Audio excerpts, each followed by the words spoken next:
Welcome, ladies and gentlemen, to my balcony. I've done my task for today, mostly.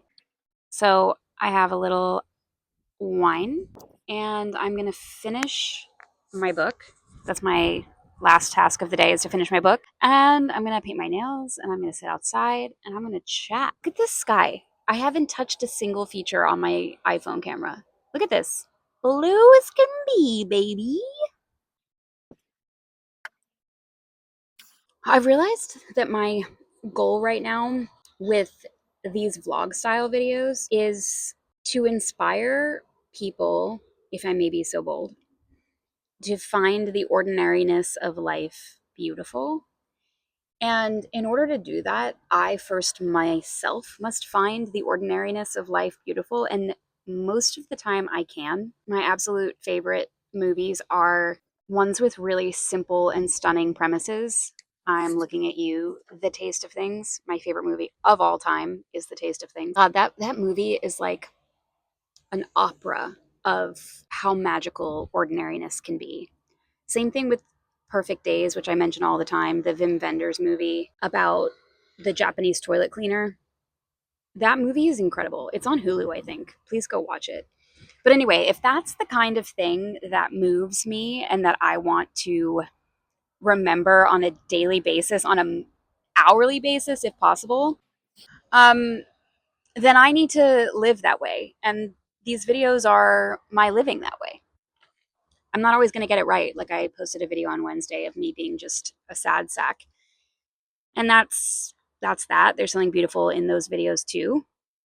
I'm all inclusive with my content, but you know, some days it's a Thursday afternoon. Is there more things I could be doing? Yeah. But that's always the case. That's the definition of adulthood, is having a laundry list of tasks, some of which you accomplish, but most of which you leave undone every single day, on day on day on day. And just to accept that.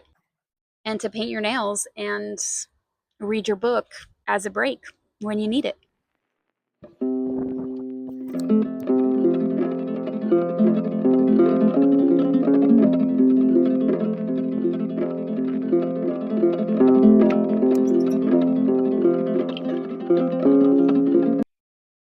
The internet is kind of a disturbing funhouse mirror of all of the people you've ever met, and then all of the strangers you probably will never meet living a better life than you. And I think that's why I'm so obsessed right now with life's ordinariness. Because in seeing a snippet of someone's life, particularly because it's normally a really great snippet, you're comparing the wholeness of your experience against a partial experience of someone else. And even if you were to compare whole to whole, that wouldn't even be good. But partial to whole is certainly a bad idea. And I'm not saying anything groundbreaking. Everyone knows that comparison is the thief of joy, and that social media is really inundating us with opportunities to allow comparison to thieve us of our joy. But God, it's really been getting to me extra lately. It's hard to process what reality is anymore because so much of our reality is distorted online.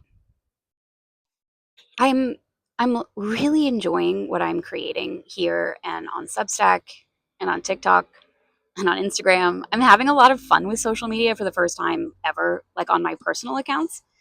But I'm coming up against this sense that what I'm doing is content creating, and if done successfully, is influencing. And I detest both of those words. Let's start with influencing because it's easy. The name influencer is, in a weird way, a perfect, it's a it's unembellished, it's straight to the point.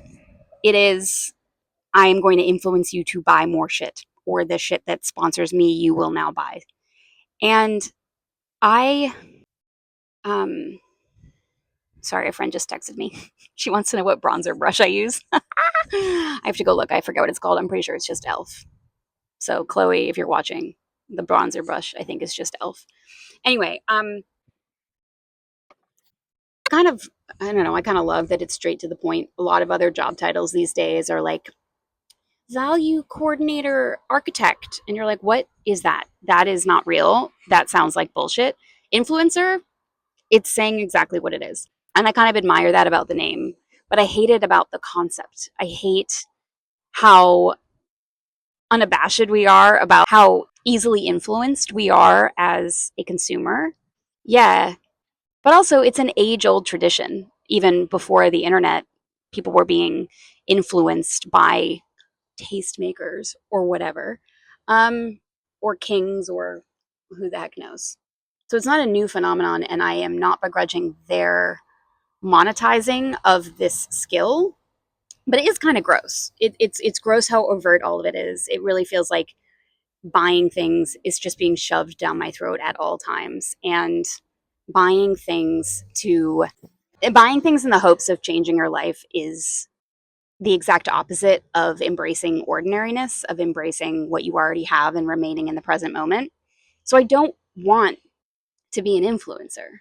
I also hate the phrase content creator because it genuinely feels like all you're doing is adding noise to our already cacophonous ecosystem of junk. It's like the last thing we need is more content. We are drowning in content.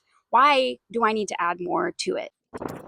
That phrase too is also like influencer, straight to the point, like content creation. I create content. It's like, yeah, that is what I'm doing, but I'm hoping that it's a little bit more than that. I'm hoping it's not just content for content's sake. I'm hoping that I'm engaging thoughtfully with myself and with the world. I hope that I'm reflecting on culture, and I'm reflecting on emotions, and I'm reflecting on books and paintings and movies and art, and anything that moves me. Is that just content? Are we whittling down the meaning of the things in my life that I find the most meaningful to content? Like, oh, how wretched, how absolutely wretched. So yeah, maybe that's the common thread in the phrase influencer versus content creator. It's so to the point that it's almost vulgar. It's almost vulgar. I don't know, man. But isn't that what I'm doing?